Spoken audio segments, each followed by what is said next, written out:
Welcome to Studio Classroom on the air. My name is Gabe, and your English will improve today. You know, Google has come out with so many cool and useful things over the years. One of the most useful, of course, when you're traveling is Google Maps. And today we are continuing a lesson called Google Maps AR. And what is AR? Augmented reality. But those words are kind of big too, especially that word augmented.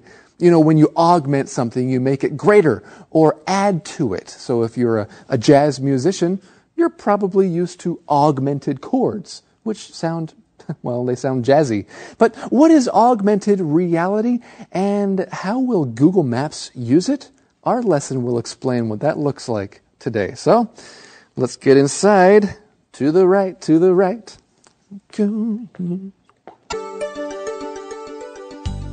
Google Maps AR. Augmented reality, or AR, is a combination of real-world images and computer-generated ones. When the AR function was first released for testing, the AR feature activated when the user raised their phone to eye level. Instead of the traditional overhead map, the user saw the live feed from the phone's camera. At the bottom of the screen was a section with the familiar map view. Superimposed on the camera image was a glowing series of arrows displaying the next way to turn. More importantly, the directions were determined not just with GPS, but with what Google calls VPS.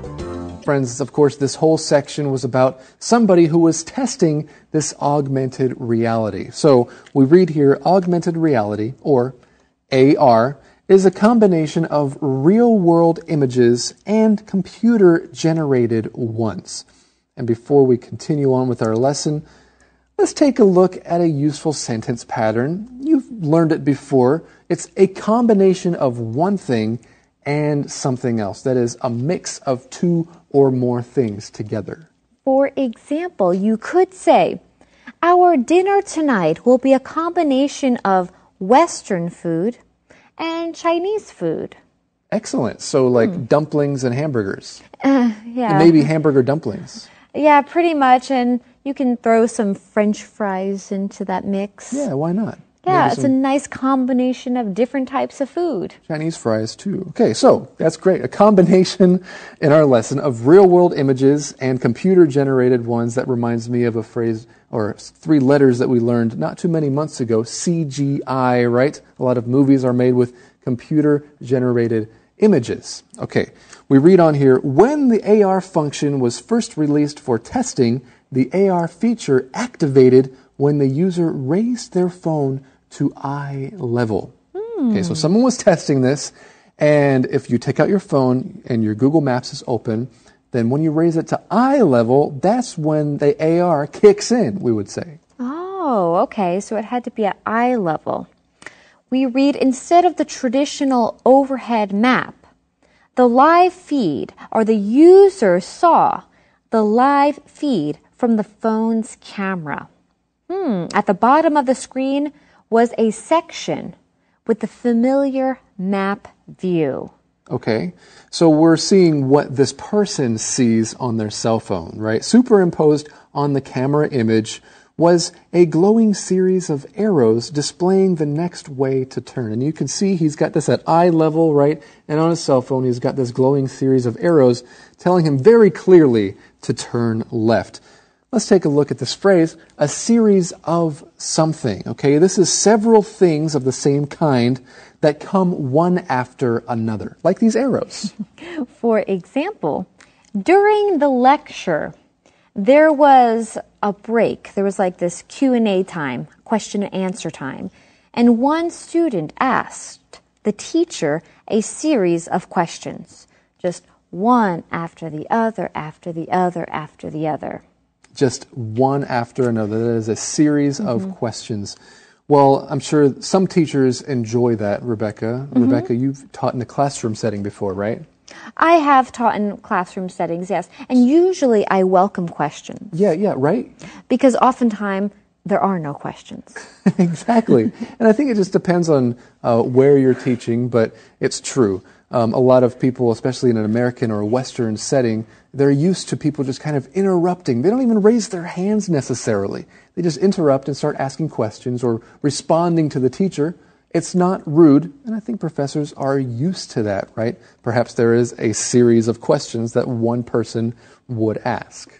But of course, in a classroom setting, I prefer, as the teacher, if someone raises their hand if they have a question rather than just throwing out a question, asking a question when I'm in the middle of, talking about something. That's true. So, of course, the opposite is not good either. You don't want to just have a room full of students that never ask questions and never get involved. Friends, if you are in a classroom setting most of the time, think of questions that you can ask your teacher during class or afterwards, but in a classroom setting to participate. It's a great habit to get into. But we get back to our lesson here, back to Google Maps augmented reality, and from the series of questions back to the series of arrows. More importantly, the directions were determined not just with GPS, but with what Google calls VPS.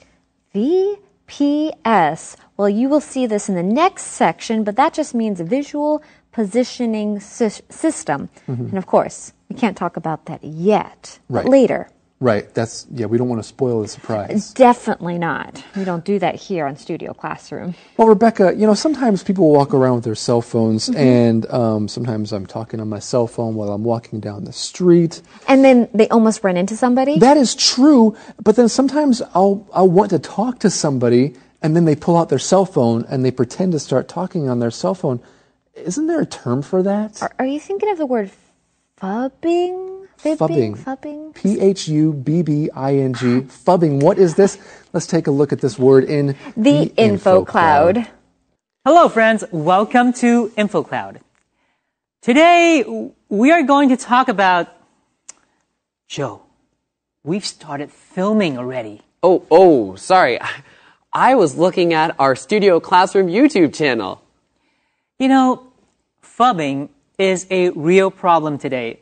We're all staring at screens way too much. Sorry, Rex. Phubbing is an interesting term. I've seen it on signs that remind pedestrians to watch where they're going. That's good. But that's not the proper use of this new word, right? Not at all. When it was coined in 2012, an Australian company combined the words phone and snub to get phub. To snub is to ignore someone. The meaning of phubbing is typically limited to ignoring the person you are with and looking at your phone instead.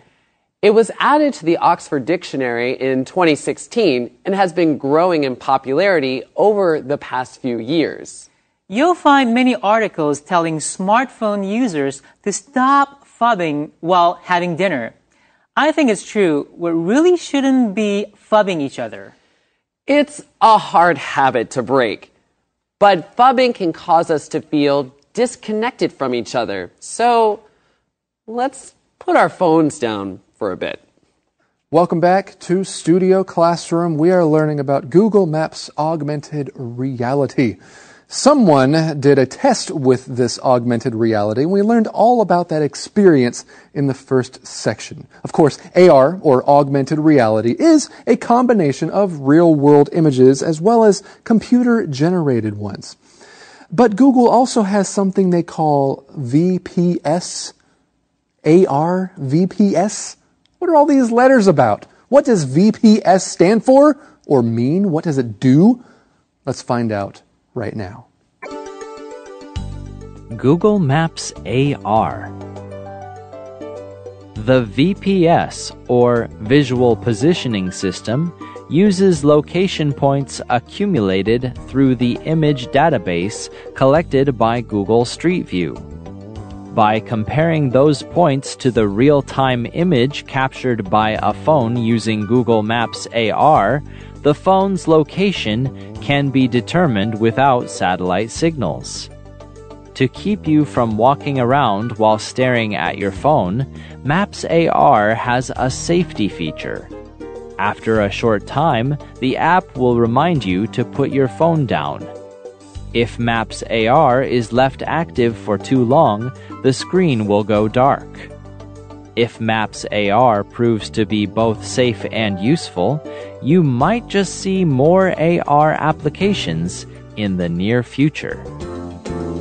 Okay, friends, now we're learning what VPS is more in detail. The VPS, or Visual Positioning System, uses location points accumulated through the image database collected by Google Street View.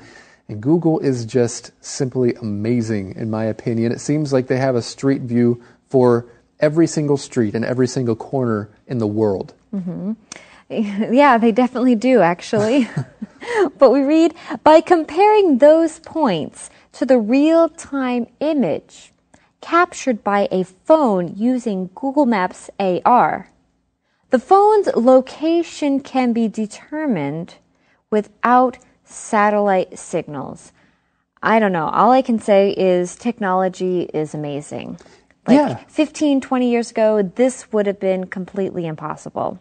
Yeah, so Google Images, if you had a chance to look at that video I suggested, the Google Maps AR first look, then you kind of know what we're talking about here, because your phone can recognize, or Google rather, can recognize the buildings around you because of its database with Google Street View.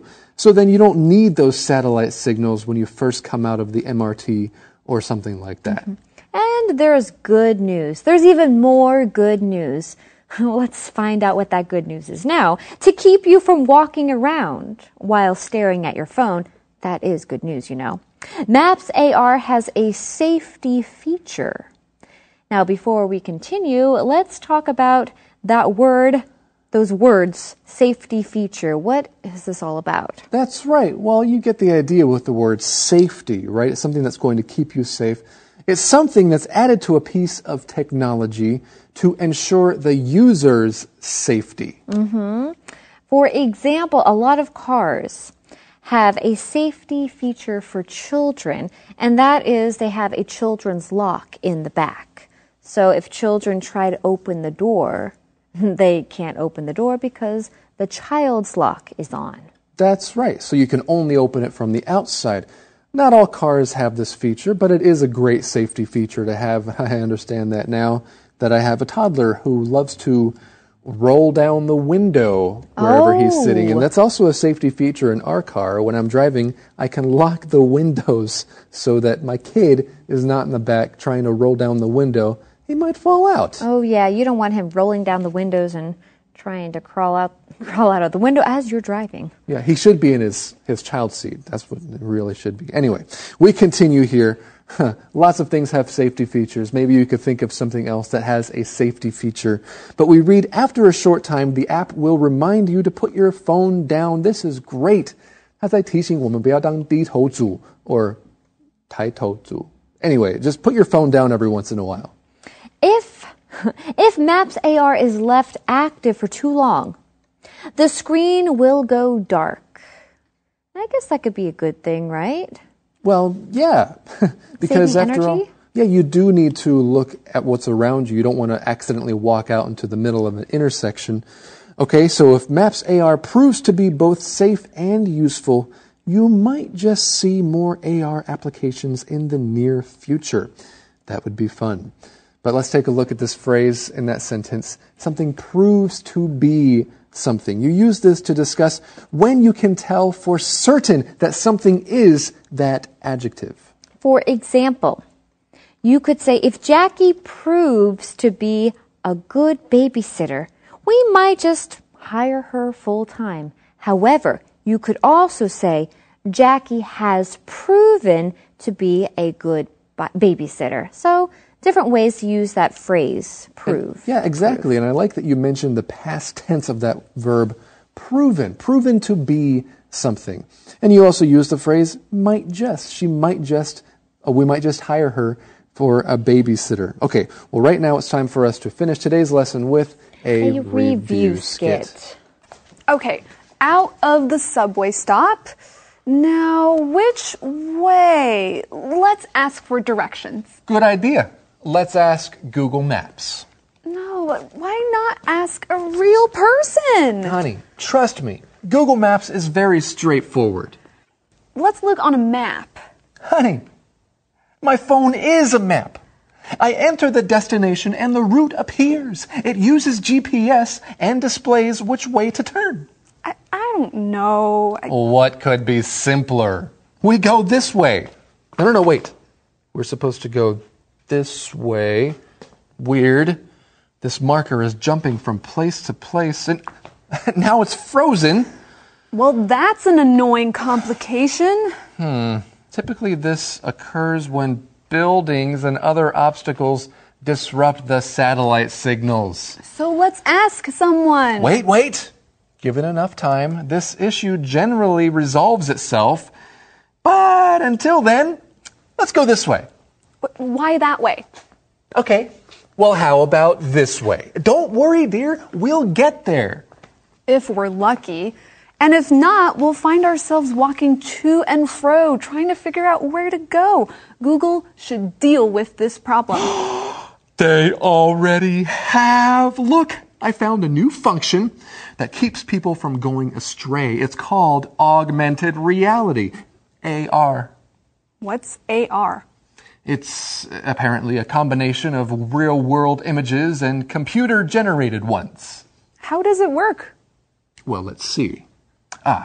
It's activated when I raise my phone's eye level. Look! At the bottom of the screen is a section with a familiar map view. There! Oh! Superimposed on your camera image is a glowing series of arrows displaying the way to turn. Directions are determined by VPS, otherwise known as Visual Positioning System. Sounds complicated. Just tell me the right way to go. Okay, it's a good thing you have a very tech-savvy husband here. Let's see. Oops. Oh, no. The phone's out of battery. Let's just ask someone. Okay. After you. Guys, they're always too proud to ask for directions. Well, in that skit, that handsome man and his wife went to ask other people for directions after all. Perhaps they were going to talk to some strangers. Well, next time on Studio Classroom, we have a lesson called Kindness from a Stranger. Let's find out what that's all about. Be sure to join us then, right here on Studio Classroom. Hey everyone! Welcome to Studio Classroom on the air. This is the place to come when you want your English to improve. My name is Rebecca, and it's game time. Are you game to play a game? Okay, now that just means are you ready to play a game? But this isn't any type of game we're talking about. This is Tetris 99, a battle of the blocks. Perhaps you are familiar with the original Tetris game. However, this new version takes Tetris to a whole new level. Today's lesson is titled Tetris 99, a battle of the blocks. And today we are going to find out how this classic puzzle game is being revolutionized. So, revolutionizing a classic puzzle game. And if you revolutionize something, that just means you make it even better.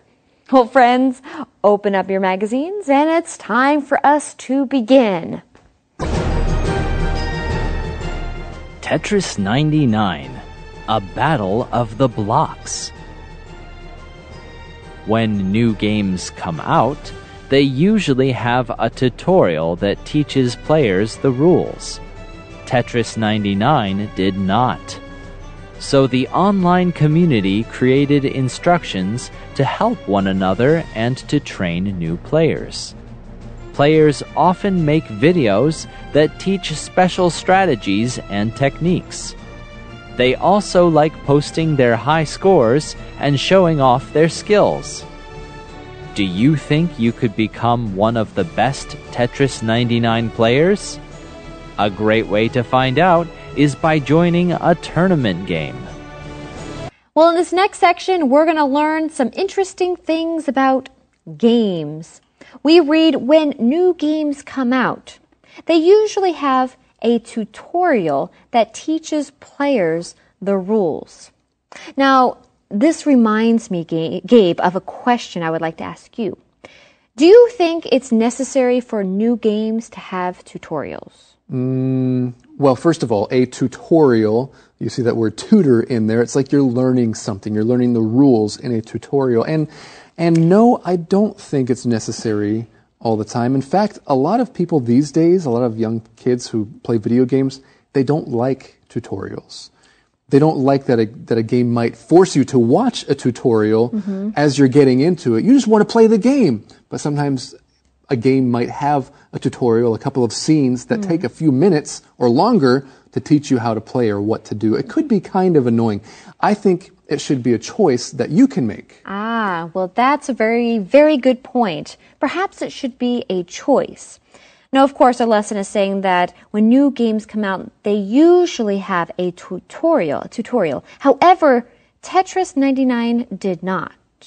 So the online community created instructions to help one another and to train new players. So maybe they don't have a tutorial of some sort, but they do have people in this community who are creating maybe rules and helping other people learn how to play. Well, exactly. So Nintendo didn't create one, but I have seen at least one on YouTube, one guy who created a tutorial specifically for Tetris 99 because Nintendo didn't have a tutorial. So you can go check it out too, friends, if you want to learn how to play this game and all the different things that make it special. You can go check out some tutorials online. They are there.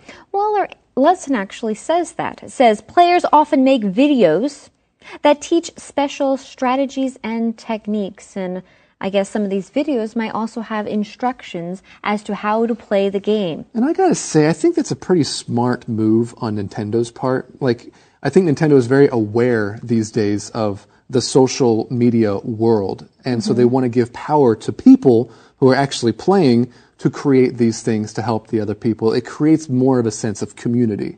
You know, it's different than if they just gave all the rules themselves, you know. Right, and perhaps that's exactly what they had in mind. They were wanting to create a community or encourage a community among the players, or the gamers, as people who play a game are often called.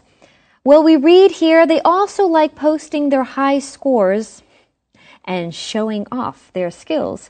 And who is they? Of course, that refers to the players. Now let's take a look at those words, showing off or to show off.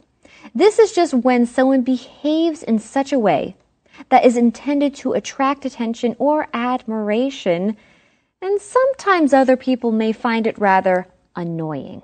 That's right. I guess traditionally this has kind of had a negative connotation or idea with it. But it could be a positive thing. I mean, perhaps you just really wanted to show off your new car or your new bag or your new whatever to your friends, and that could be okay. But if someone does it all the time, there's actually a noun we have for that person. You could say, wow, she's such a show-off, or he is such a show-off. Yes, and if someone is such a show-off, other people usually find that person to be rather annoying. Now, I personally don't think that there's anything wrong with, showing, if you have, certain skills and you've worked really, really, really hard and you're proud of it, why not show it off? But when you do it in a way that's kind of arrogant, sure, or you're trying to show that you think you're better than other people, I think it's wrong. I liked it, when you showed off your new charcoal in your water bottle, because you're talking about how good it is for you and how it could purify your water. So that's showing off in a good way. That's right. Well, we see a question here. Do you think you could become one of the best Tetris 99 players? Well, a great way to find out is by joining a tournament game. Well, hey, but you might have the cards stacked against you. You never know. Well, that's a great phrase. Let's learn more about that in the Info Cloud. Welcome to today's Info Cloud, friends. Earlier this month, we taught the phrase, pass the buck, which comes from poker. Now, we'd like to share a couple of expressions that also come from games. When you feel like many factors of a situation are against you, you could say, the cards are stacked against me.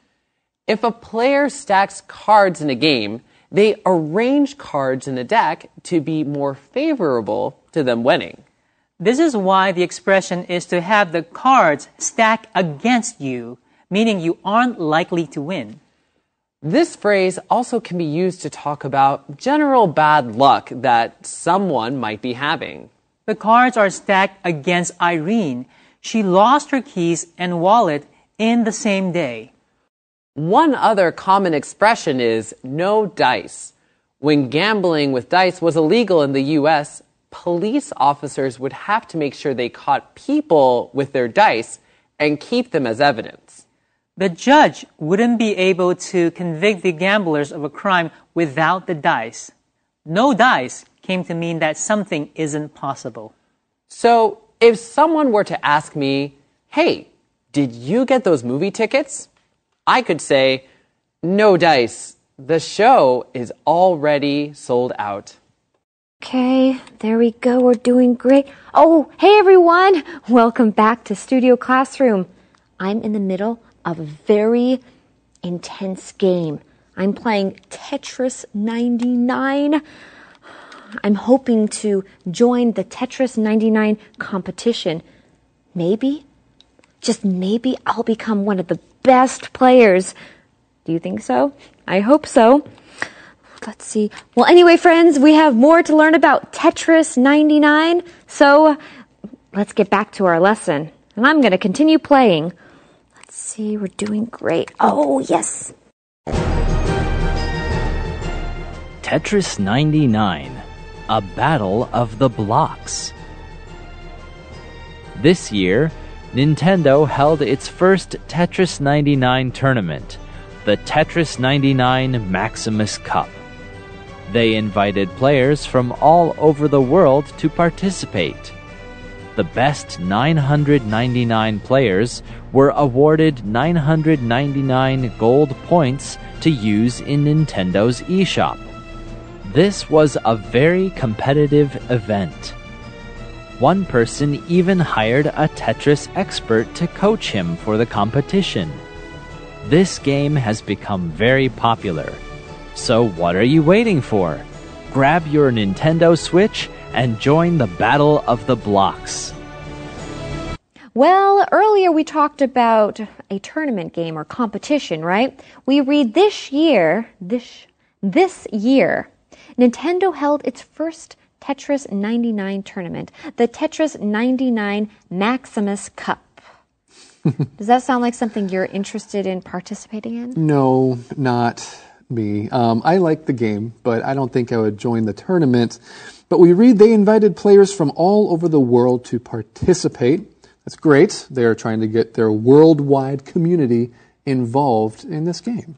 The best 999 players were awarded 999 gold points to use in Nintendo's eShop.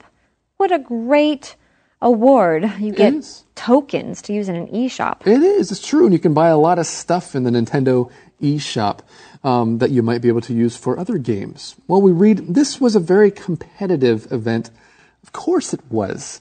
You know, I have known some pretty competitive Tetris players growing up in Qingshui. Sometimes, or in Taichung, like you go outside of a store and there's like one of those arcade machines. Mm-hmm. And sometimes it would be Tetris. And so I would see people, young guys or girls, and there's two of them playing against each other, and they were really, really good. Some people are really competitive with Tetris. Well, speaking of competitive, our lesson says one person even hired a Tetris expert to coach him for the competition.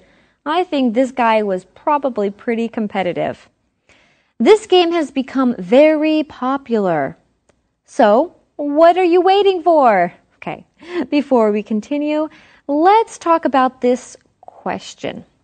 This is just a fun way of saying, let's do it. You don't need to wait anymore. Just Go do it. Exactly. It's what we would call a rhetorical question. That means you kind of already know the answer. What are we waiting for, or what are you waiting for? Of course, you shouldn't wait for anything. Just go do it. So what are we waiting for? Let's go to the next sentence here. Grab your Nintendo Switch and join the battle of the blocks. Grab. Well, Rebecca, do you have a Nintendo Switch? Nintendo. No, actually, I do not have a Nintendo Switch. You've been borrowing mine. I've been borrowing yours. I've been having fun pretending that I was really, really good at Tetris, or Tetris 99. I actually am really good at Tetris, like the classic game Tetris. I've never played Tetris 99, but who knows? I might be really good. Well, playing against 98 other people certainly would add a challenge. But let's take a look at that word grab. What does that mean in our lesson? Now, this doesn't mean that you literally grab something from someone. It just means that you quickly get something.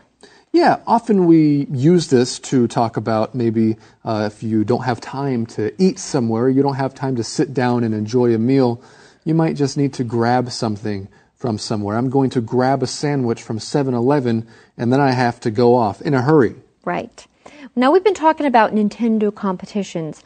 Gabe, how do you feel about Nintendo competitions? Well, I think competitions of all kinds are great, and it's smart for companies like this to have competitions because it gets more people involved in their products, right? I remember when I was younger, when Donkey Kong first came out for Super Nintendo, I was in Colorado, and my cousins got involved in a Donkey Kong competition. Well, now that sounds like fun. It's great. It's It so is fun. great.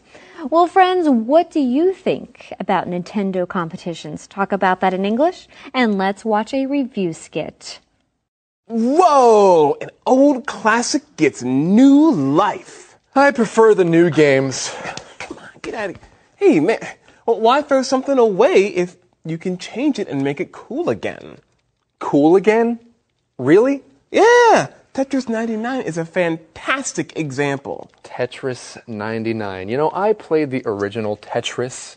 It was a simple and fun game to play. Just move the blocks around to make them fit, clear a line, and hooray! Yeah. And Tetris 99 takes that formula a step further by making it a high-speed multiplayer experience. Wait, multiplayer? Yeah. Check it out. Here. What do you mean? Okay. Wait, so in this game, you play against, how many? 98 other players? Yeah. At the same time? Yes. 98 plus you equals Tetris 99. Yes, I just cleared a line and got some points. Oh, and sent obstacles onto my screen. Well, watch out. Ha! I just sent obstacles onto your screen, so there. Hey, the music just changed, and the blocks are falling more quickly. That's because other players are defeated. Oh, this is getting exciting. And very intense. Oh, I'm out.